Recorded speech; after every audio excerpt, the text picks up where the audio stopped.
Hello and welcome to Dr. Red Frizzle here, and today I'm going to be talking to you about the light-dependent stage of photosynthesis. So, as we discussed before, we discussed before a little bit about how the structure of the chloroplast is composed and whereabouts the individual photosystems are. So, I just want to draw you like a diagram for this because this is quite a complex process. The light-independent stage, so right, light-dependent stage, sorry, because light-independent stage is what we'll be doing next. Light-dependent. As you will have noticed, I've got this nice new green pen, so it's all good. Right, so first of all, just draw you a quick diagram. Site of photolysis.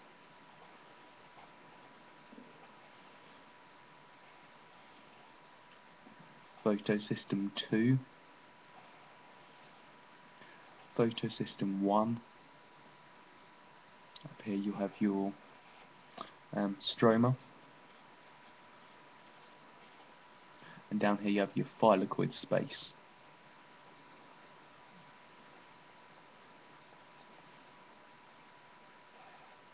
And again, as we had in photosynthesis, as we had in aerobic respiration, we've got our ATP synthase channel. So I'll label this ATP synthase.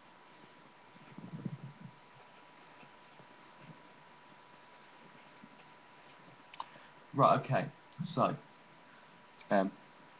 actually forgotten some electron carriers that are in between these two, and there's an electron carrier going up here. So these are our two. This is basically our phospholipid bilayer in between the stroma and the thylakoid space, which, if you remember, when we drew our structured chloroplast, so just draw you a mini one.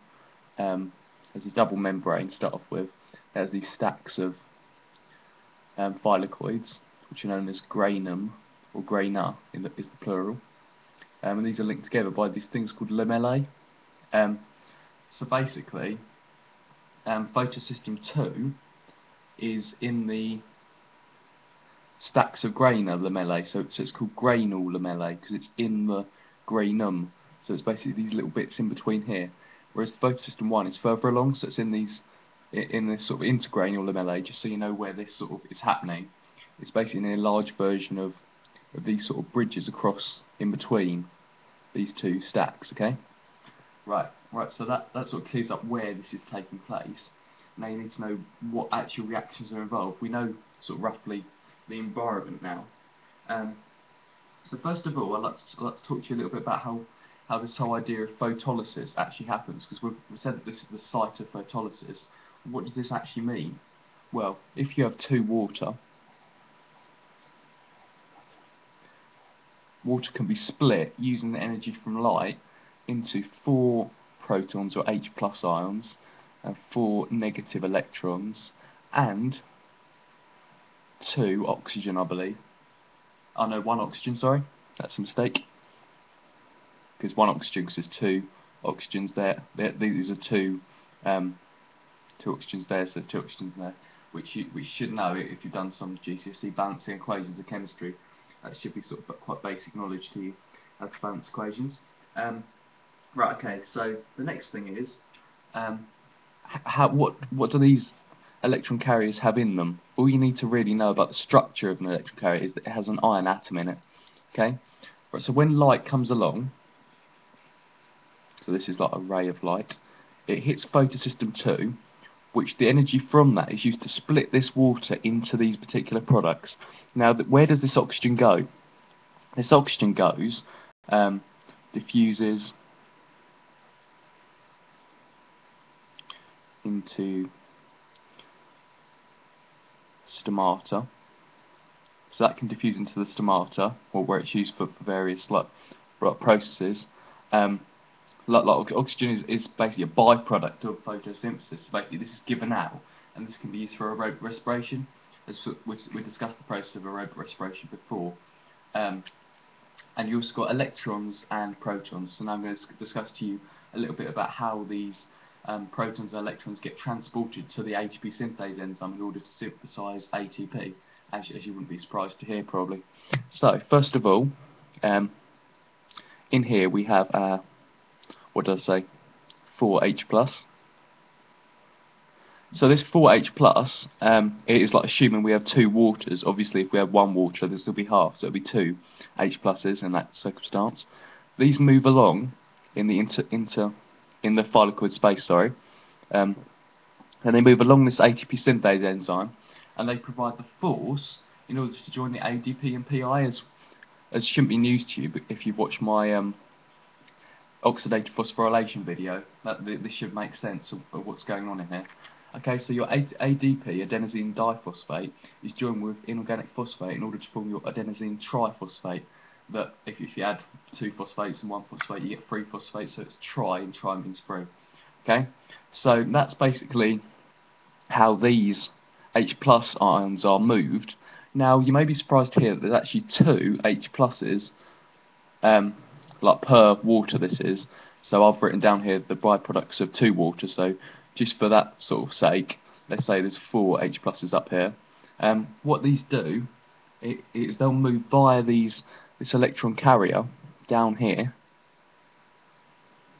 and then it'll sort of link up, and it will end up here. And you've got NADP.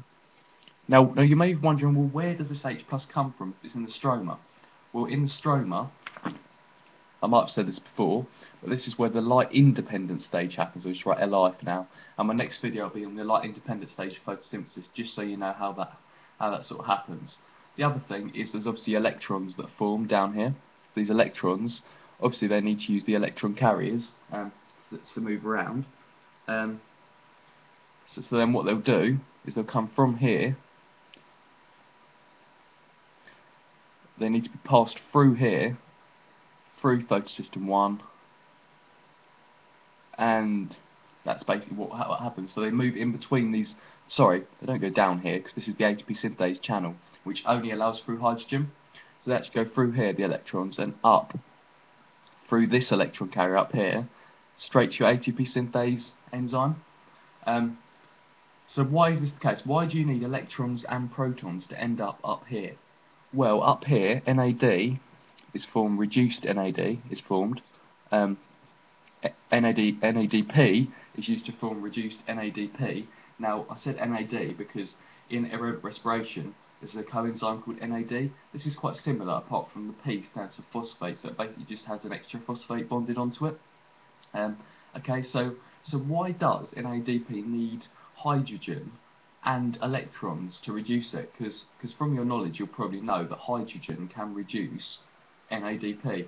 Well, the reason why it needs both is because these aren't hydrogen atoms, they're hydrogen ions, which means that they're hydrogen that's lost an electron. So these hydrogen need an extra electron in order to create a hydrogen atom, which can then bond to your NADP to form reduced NADP. Now, where does this reduced NADP go? It goes to the goes to the light independent reaction, which I'm going to talk to you a little bit about in the next video. Right, so that's pretty much it. There's not really much else you need to know. I mean, photosystem 1 and photosystem 2. The key area to know is where this takes place and what is actually happening.